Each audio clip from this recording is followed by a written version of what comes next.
अक्सर मेरे पास बड़े सारे सवाल आते हैं कि हमारी बेल वाली जो सब्जियां होती हैं उनका साइज छोटा रह जाता है या फिर क्या होते हैं वो छोटे से होके पीले होके नीचे टूट जाते हैं या फिर उनका आकार तो बढ़ जाता है बट जो आकार होना चाहिए वो नहीं आ पाता, जैसे कि आप यहाँ देखेंगे। बट कुछ होते हैं बिल्कुल एकदम परफेक्ट साइज के होते हैं। तो चलिए आज जानते हैं क्या रीजन होता है कि वो छोटे में ही पीले पड़ जाते हैं या आकार उनका टेढ़ा मेढ़ा हो जाता है। इसके पीछे बहुत सारे रीजन होते हैं और आज उन चीजों को समझेंगे और उनको कैसे सही करना है ऑर्गेनिक तरीके से, वो भी मैं आज आपको वीडियो में बताऊंगा। तो मेरे चैनल पे पहली बार आए हैं तो चैनल को सब्सक्राइब जरूर कीजिएगा और बेल आइकन को जरूर प्रेस कीजिएगा। तो चलिए सबसे पहले बात करते हैं हम कि जो बेल वाली सब्जियां होती हैं उनके जो फ्रूट या फल होते हैं जो भी वो टेढ़े मेढ़े क्यों हो जाते हैं, उनका साइज रुकना क्यों बंद हो जाता है। कि हम 4-5 देखेंगे तो आप देखेंगे यहाँ पर एक और ये दो तो बहुत अच्छे से ग्रो हो गई, यहाँ पे आप देखेंगे ये भी अच्छे से ग्रो हो गई, बट यहाँ आप देखेंगे साइज नीचे से ऐसे है बट ऊपर से सही है। कई करेले आपको मैं दिखाऊंगा ये छोटा सा रह गया है बिल्कुल है। आपको बाहर की साइड में दिखाऊं तो एक पीला होकर ऊपर ही टूट चुका है, जैसे कि आप देखेंगे ये अभी लगा हुआ है, यहाँ पर ये पीला पीला हो गया और ऊपर ही रह गया। ये देखिए अभी भी लगा हुआ है ये डाली पर, ये देखिए आप। तो ये पीला होने का क्या रीजन होते हैं वो सारी चीजें आज समझेंगे हम और आज की वीडियो में मैं आपको बताऊंगा कैसे इसको ऑर्गेनिक तरीके से आपको ठीक करना है।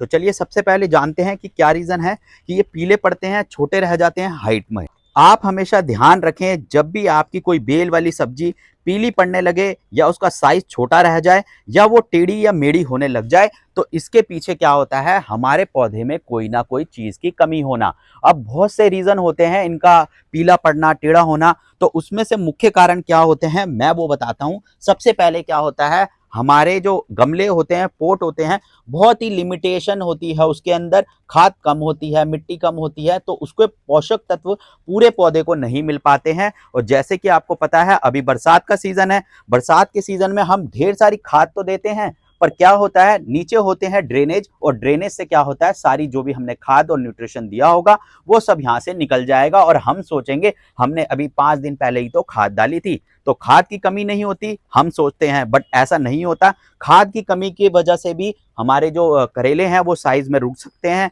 या फिर उनकी जो बढ़ने हैं वो बढ़ नहीं पाते हैं, तो ये भी एक कारण होता है। दूसरा होता है बरसात ज्यादा हो रही है तो आप देखेंगे मिट्टी पूरी गीली रहती है, फंगस लगने का डर होता है नीचे जड़ों में, उसकी वजह से भी होता है। ज्यादा पानी रहेगा तो जड़ें भी गलेंगी, धीरे धीरे पौधा मरने भी लगेगा। तीसरा कारण क्या है, पॉलिनेशन। पॉलिनेशन ढंग से ना होना ये भी एक मुख्य कारण होता है कि जो हमारे करेले होते हैं या फिर जो भी हमारी बेल वाली सब्जियां होती हैं वो साइज में छोटी रह जाती हैं। अगर आपको भी ऐसे कुछ लक्षण अपने पौधे में दिखते हैं, बेल वाली सब्जियों में दिखते हैं कि उनका आकार छोटा रह जाता है या पीले पड़ जाते हैं या छोटे में ही पक जाते हैं, तब आपको यूज करने हैं 3 फर्टिलाइजर जो कि मैं आपको बताऊंगा। तो सबसे पहले है किचन वेस्ट, जितनी भी आपकी सब्जियों का वेस्ट है उसका पानी आप दे सकते हैं। दूसरा है फ्रूट वेस्ट, फ्रूट वेस्ट आपको कहीं भी जूस वाले से मिल जाएंगे, उससे आप लेकर बाल्टी में भिगो के रख सकते हैं और हर 15 दिन में आप उसको दे सकते हैं।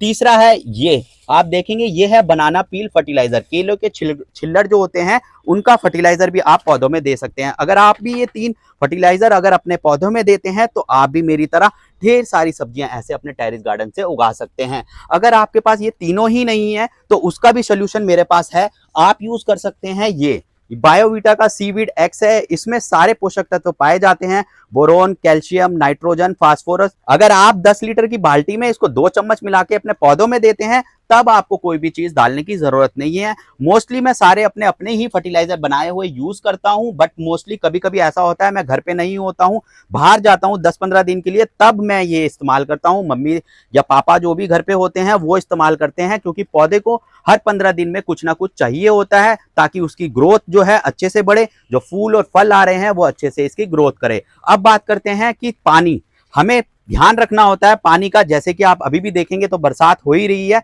तो बरसात में क्या होता है ढेर सारा पानी हमारे जो ड्रम होते हैं, ग्रो बैग होते हैं या फिर हम जिसमें भी लगाते हैं उसमें पानी नहीं ठहरना चाहिए। आप जैसे देखेंगे बिल्कुल भी पानी नहीं ठहरा हुआ है इसमें, अगर पानी ठहरेगा तो आपकी जड़ें भी गलेंगी, उसमें फंगस लगने का डर होगा, और जब फंगस लगेगी तो धीरे धीरे आपका पौधा है वो मरने लगेगा और जो उसके फ्रूट्स होंगे वो बढ़ने नहीं लगेंगे। अब बात करते हैं कि जब पोषक तत्वों की कमी होती है हमने वो पूरे कर दिए, पानी पे भी हमने ध्यान कर लिया, फिर भी हमारे क्या हो रहे हैं, जो तोरी है यहाँ पर आप देखेंगे वो यहाँ से साइज में नहीं बदली है या पीले पड़ रहे हैं, उसका एक कारण होता है पॉलिनेशन।